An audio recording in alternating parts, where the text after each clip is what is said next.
Most people think the biggest risk to the global economy is war, but sometimes it's a single location on the map, a place so small, yet so important that if it gets blocked, the entire world feels it. This place is called the Strait of Hormuz. Every single day, millions of barrels of oil pass through this narrow channel, nearly 1/5 of the world's total supply. So whenever tensions rise here, fear spreads quickly, markets react, governments panic, and experts start warning about a global crisis. But here's what most people are missing. Not every country experiences this crisis the same way. Because in global economics, a crisis for one could be an opportunity for another, and right now, that's exactly what's happening. For decades, the United States depended heavily on foreign oil. If supply from the Middle East was disrupted, the impact was immediate. Fuel prices surged, inflation followed, and economic growth slowed down. The system was simple. If oil stopped flowing, America felt the pain. But over time, everything changed. New extraction technologies unlocked massive domestic oil reserves in the U.S.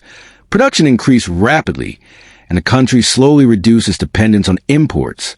Today, the United States is one of the largest oil producers in the world, and that completely changes how global shocks play out. Because now, rising oil prices don't just create pressure, they also create profit. So, if the U.S. isn't the most vulnerable anymore, then who is? The answer lies in Asia. Countries like China, India, Japan, and South Korea rely heavily on imported energy, and a large portion of that energy flows directly through the Strait of Hormuz. This means any disruption doesn't just increase costs, it threatens supply. And that's a much bigger problem, because higher prices can slow an economy down, but losing access to energy can stop it completely. Factories shut down, production slows, and economic growth begins to stall. Meanwhile, on the other side of the world, the United States is in a very different position. As global energy prices rise, American producers benefit. Exports become more valuable, and energy companies generate higher revenues. What looks like a crisis globally starts to look like an advantage locally. But oil is only part of the story. There's another layer that most people overlook: natural gas. A significant portion of the world's liquefied natural gas also moves through the same region. So if disruptions happen, gas markets tighten as well.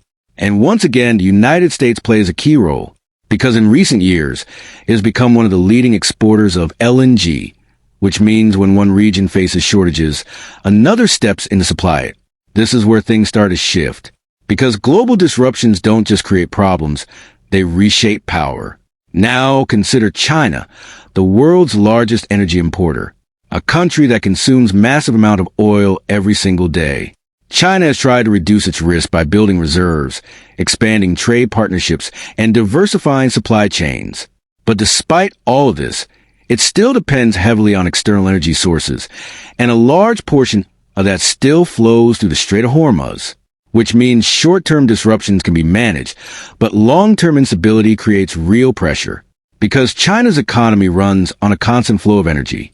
Manufacturing, exports, and industrial output all depend on stability. And when that stability is threatened, the entire system begins to feel the strain. Now zoom out for a second, because something about this situation feels unusual.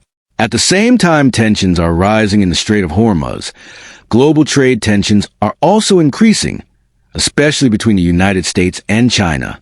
Tariffs, technology restrictions, and supply chain shifts are all happening at once. So maybe this isn't just about energy. Maybe it's about leverage. Because in global politics, pressure creates advantage. And if one country can handle disruption better than another, then that disruption becomes a strategic tool. Which means the Strait of Hormuz isn't just a route for oil. It's a pressure point, not just for energy, but for global power itself.